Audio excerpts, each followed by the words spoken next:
Bem-vindos a mais um vídeo no canal Deus no Coração. Que essa mensagem possa transformar a sua vida, que Deus lhe abençoe sempre, e jamais perca a fé em Deus, que o milagre irá acontecer. Padre Fábio, meu nome é Maria, e gostaria que o senhor me desse um conselho. Eu sou a caçula de 4 irmãos, sempre fui criado com muito amor e cuidado por todos de minha família.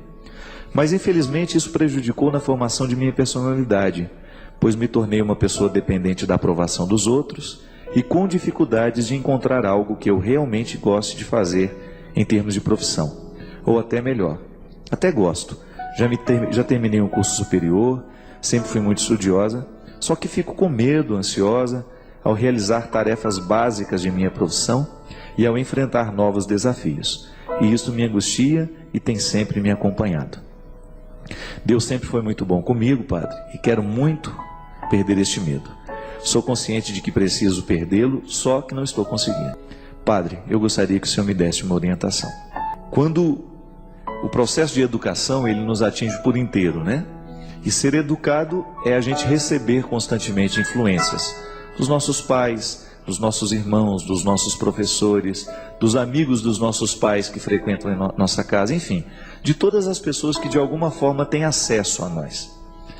Como você reconhece este medo, essa incapacidade de tomar decisões, é bem provável que você tenha passado por um processo de educação. Não sei quem foi mais determinante na sua educação. É interessante que quando a gente vai analisar com mais calma uma realidade, algum problema mais concreto, né, e a gente tem condições de acompanhar a pessoa por um período mais longo, a gente acaba descobrindo qual foi a figura mais ascendente sobre a pessoa. Aquela que de fato determinou a personalidade. Geralmente existem alguns pais que são mais fortes no processo da educação e os filhos acabam tendo muitas características do pai. Mas existem famílias que são mais maternas. E é até interessante, pode ser que você nunca tenha parado para pensar muito sobre isso, mas é bom que cada um de nós saiba quem é que teve mais influência sobre a minha personalidade. Porque aí você tem como consertar muita coisa também, porque você é quase que um espelho naquilo que você olha, né, no outro. Outro dia, eu estava conversando com um amigo meu, e ele me confessou que ele não sabia comprar uma roupa se a mãe não estivesse do lado. E eu disse para ele, meu amigo, isso não é nada saudável para você. Você tem 20 e poucos anos e ainda depende da sua mãe para comprar uma roupa.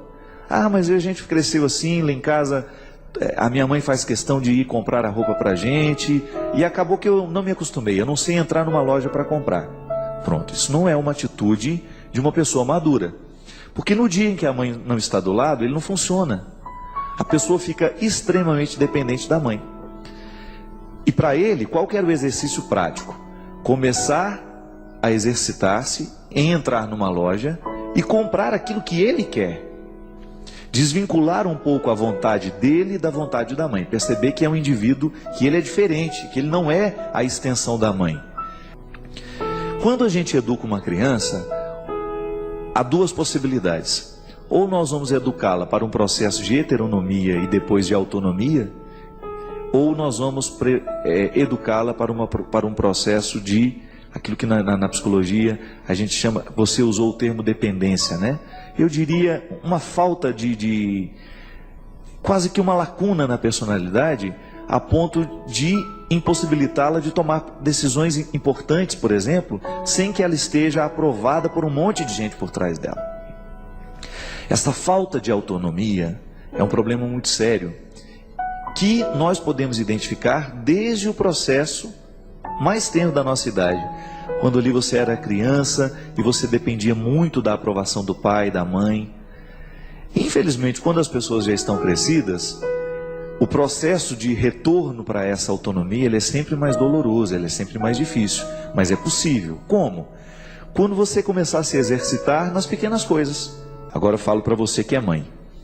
Cuidado para você não educar os seus filhos como uma extensão de você. Extensão é aquilo que continua.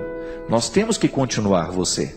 Um filho sempre é a continuidade da mãe e do pai, mas ele não pode ser a reprodução. Porque se você faz do filho, cria dentro do filho a necessidade de ele reproduzir o que você foi e o que você é, ou então o que você nunca foi, porque projeta nos filhos os seus sonhos e necessidades, você está educando esse filho para que ele não assuma a autonomia. Eu sei, minha gente, que para você que é mãe, para você que é pai, é difícil. Você nunca sabe quando é que você está controlando ou quando é que você está cuidando. O cuidado é diferente do controle. E dá trabalho saber isso. Dá trabalho. Exigirá de você uma observância constante das suas atitudes. Ou nós vamos cuidar, ou nós vamos controlar. Educação cuja base é o controle, os filhos não terão autonomia. Eles serão controlados. Uma criança, quando ela não tem nenhuma regra para ela vive um processo de anomia. Para ela, não há nenhuma regra. Ela faz o que ela bem entender. Depois que ela assume já uma certa maturidade, ela entra dentro do processo de heteronomia. Isso é, eu obedeço porque eu vejo alguém obedecendo também. A autonomia é quando você não precisa ver o outro obedecendo. Você já obedece porque você descobriu o valor daquilo. É a pessoa ser capaz de descobrir o valor por ela mesma. Veja bem, pessoas como a Maria sofrem essa dificuldade. Ela não vê o valor por ela mesma. Ela está sempre na dependência de alguém que viu por ela. A dependência de pai e mãe tem limite. E nós precisamos estabelecer esses limites. Quem estabelece? Claro que deveria ser pai e mãe.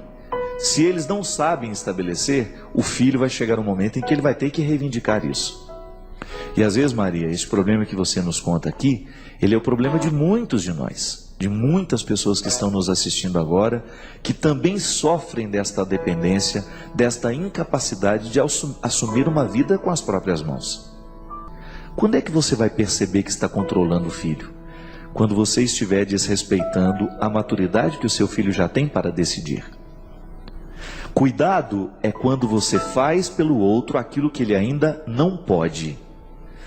E o processo de educação é isso. O bom pai e a boa mãe é aquela que fica do lado até o momento em que o filho aprende a fazer sozinho. Ele está educando para que o filho crie autonomia. Mesmo porque é uma questão de responsabilidade. Eu não sei se eu vou ficar ao lado do meu filho a vida inteira. E se eu morrer amanhã? Será que o meu filho está preparado para enfrentar o mundo? Cuidar é isso. É você fazer pelo outro o que ele não pode. Quando você percebe que a experiência do cuidado extrapola e desrespeita a liberdade do outro e a possibilidade do outro fazer sozinho aquilo que ele já sabe, então você está controlando. Porque o amor, ele tem facetas muito estranhas. Muitas vezes, controlar a vida do outro é um jeito estranho que a gente tem de dizer que ama. Mas esse amor faz mal. Esse amor não educa, esse amor não promove, porque ninguém gosta de ser controlado. Quais são as consequências disso na nossa vida, minha gente? Falta de coragem, muitas vezes. Falta de iniciativas. Hoje a gente encontra tanta gente assim apática diante da vida, não é verdade? Não sabe nem aproveitar as possibilidades que tem. Ou o pior, não sabe nem cavar a possibilidade. Educar um filho para não ter autonomia é você prendê-lo a você a vida inteira. E na hora que você morre, o que é que sobra do seu filho? Tanto é que uma boa educação, ela será percebida, e os resultados de uma boa educação serão percebidos à medida em que o pai é ausente e o filho continua conseguindo viver. Porque quando você retira o pai e a pessoa perde o elan da vida, a vontade de viver, então significa que aquela pessoa não foi educada para a coragem. Pode ser que a pessoa que sofra o controle, ela fique até acomodada e goste daquilo por um tempo, mas depois estoura. Mas existem muitos casos em que você vê uma verdadeira aversão do filho com os pais, ou do filho com aqueles que o controlaram. A pessoa ganha uma verdadeira aversão àquela que estabeleceu o controle um dia. Por isso que vira uma relação muito agressiva, vira uma relação, parece que bomba relógio, a qualquer hora explode. Muitas vezes as agressividades, elas têm a sua origem aí. É uma forma de reação ao controle. Ninguém quer ser controlado. As relações familiares, elas estabelecem um jeito, um processo de vigilância e de punição. Aí vamos voltar a Jean Piaget. Ele dizia que quando uma criança não obedece por ela mesma, ela obedece porque ela está sendo vigiada ou porque alguém pediu que ela fizesse assim, ela está no processo da heteronomia. Mas o que Jean Piaget sugere é que da heteronomia a pessoa alcance a autonomia, porque a realização humana só é possível na autonomia, quando você assume as rédeas das coisas, quando você se torna responsável o suficiente para você poder dar os seus passos, para você tomar as suas decisões. É claro que nós sempre vamos pedir opiniões. É claro que nós vamos estar sempre assessorados de pessoas que nós amamos, que nos amam, que vão nos ajudar a buscar o caminho certo. Mas eu tenho que ter a maturidade de buscar o meu caminho por mim mesmo. Foucault, o outro autor do Vigiar e Punir, dizia que a sociedade fica fragilizada justamente no momento em que as pessoas perdem o poder de escolher. No momento em que elas estão despreparadas para exercerem as escolhas.